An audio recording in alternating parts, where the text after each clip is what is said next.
everyone, welcome to Exceptional Teacher. This is our first video. So today we will be exploring about autism, a basic intro. So let's get started. Autism, सबसे पहले we will get to know what does ASD stands for. So ASD stands for Autism Spectrum Disorder and this name was adopted in 2013. ASD को 2013 में adopt किया गया था and ये describe किया गया था कि ये एक न्यूरो डेवलपमेंटल डिसऑर्डर है that leads to difficulties in speech, communication, social interaction, behaviour, sensory issue and thinking ability. See इसमें क्या है कि it is a neurodevelopmental disorder. Neurodevelopmental disorder क्या होता है? सी जैसे हमारे न्यूरॉन्स होते हैं उनको कंट्रोल करता है सेंट्रल नर्वस सिस्टम. अब यहाँ एएसडी के केस में क्या है, कहीं ना कहीं जो डेवलपमेंट है सेंट्रल नर्वस सिस्टम का वो डिस्टर्ब्ड है.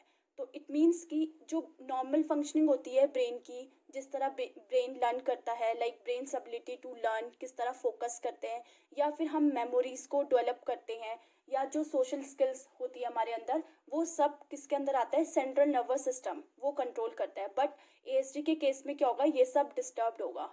तो इसीलिए इट इज सेड कि ये न्यूरो डेवलपमेंटल डिसऑर्डर है और यू कैन से कि ये एक डेवलपमेंटल डिसऑर्डर है. डेवलपमेंटल डिसऑर्डर से क्या मतलब है कि जो भी हमारी डेवलपमेंट होगी वो डिलेड होगी या फिर हमारी जो इम्पेयर्ड फंक्शनिंग होगी किस किस एरिया में, specially in learning, language, communication, cognition, behaviour, socialisation या फिर आप मोबिलिटी के टर्म्स में भी कह सकते हैं.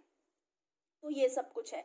बट अगर हम यहाँ देखें जो कोर फीचर्स होता है ऑटिज्म का, वो ये होता है कि जो impairment in social interaction, impairment in communication and stereotype repetitive behaviour, ये सब होता है. एंड जो ये है behaviour, sensory issue and thinking ability है, ये सब एडिशनल इश्यूज होंगे जो हम ऑटिज्म में देखने को मिलते हैं हमको.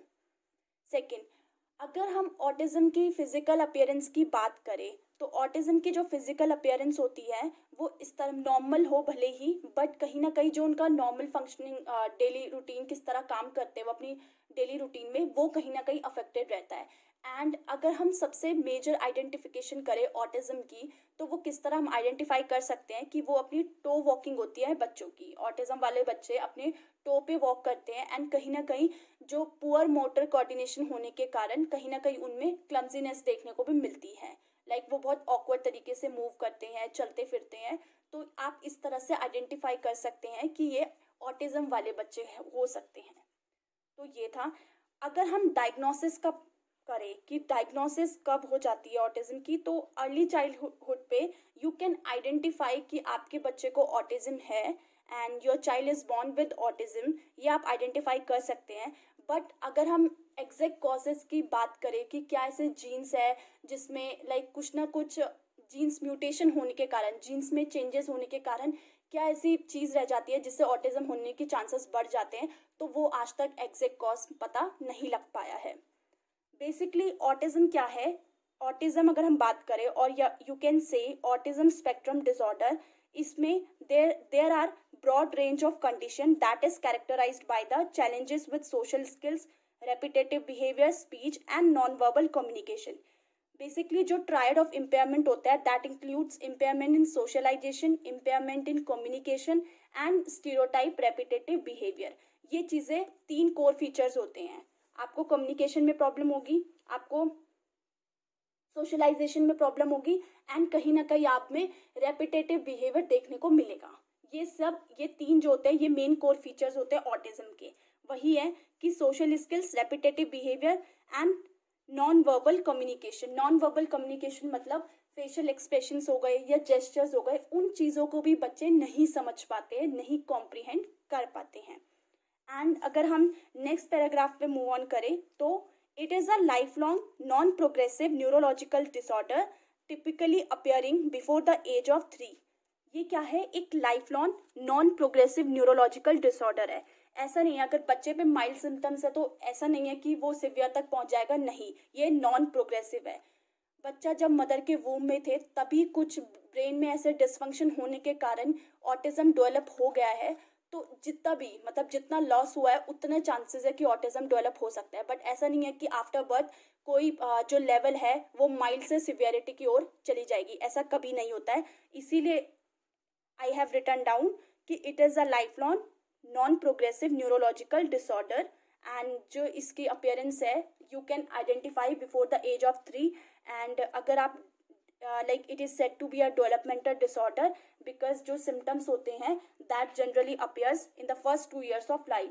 2 साल तक आपके बच्चे को अगर ऑटिज्म है तो ये चांसेस कैसे डेवलप हुआ है या जो भी है आप इस एज तक आइडेंटिफाई कर सकते हैं स्क्रीनिंग के थ्रू। फिर असेसमेंट होता है एंड देन डायग्नोसिस में पता लग जाता है कि हाँ आपके बच्चे को ऑटिज्म है या नहीं है।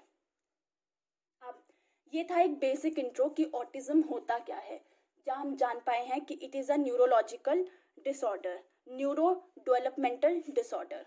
तो अगर हम अब इसके फैक्ट में आए कि ये ऑटिज्म वर्ड आया कहाँ से है, तो ये थोड़ा सा हम जान लेते हैं कि ऑटिज्म वर्ड आया क्या कहाँ से है एंड ऑटिज्म का मतलब क्या होता है। सी, जो वर्ड है ऑटिज्म, उसको ये लैटिन वर्ड ऑटिस्मस से लिया गया है। 1910 में एक स्विस साइकेट्रिस्ट थे यूजिन ब्लूअर करके, उन्होंने ये जब टर्म यूज़ करी थी तो बेसिकली उन्होंने सीजोफ्रेनिया को डिस्क्राइब करने के लिए ये टर्म का इस्तेमाल किया था। एंड सीजोफ्रेनिया क्या है? सीजोफ्रेनिया भी एक तरह का मेंटल कंडीशन है जहाँ आपको बोलने में, फील करने में, अपने इमोशन से डील करने में कहीं ना कहीं इश्यूज आ सकते हैं। एंड अगर आप देखें, जैसे अगर इसका मेजर जो कैरेक्टरिस्टिक होता है यही है कि इसमें हेलोसिनेशंस हो गए या डिल्यूजन्स हो गए, ये देखने को हमें मिलते हैं सिजोफ्रेनिया में।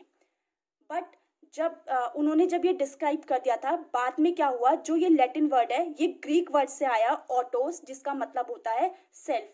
सेल्फ क्या, जो अगर ऑटिज्म वाले बच्चों के टर्म में हम रिलेट करें तो सेल्फ क्या है कि जो ऑटिज्म वाले बच्चे होते हैं, अगर इसका लिटरल मीनिंग ले, like they are locked within themselves, like they are socially excluded.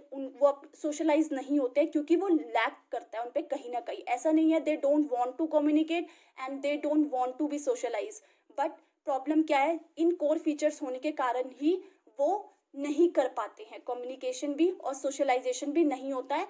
And जो थर्ड चीज़ थी वो यही है कि कहीं ना कहीं रेपिटेटिव बिहेवियर आपको देखने को मिलते हैं। And this was all about a general introduction to autism. And आज हमने सिर्फ ये कवर किया है। नेक्स्ट वीडियो में हम इसके ट्रायड ऑफ इम्पेयरमेंट्स, इसकी हिस्ट्री को कवर करेंगे। And that's it from my side. If you like this video, please like it, subscribe it and share it with your friends. Thank you.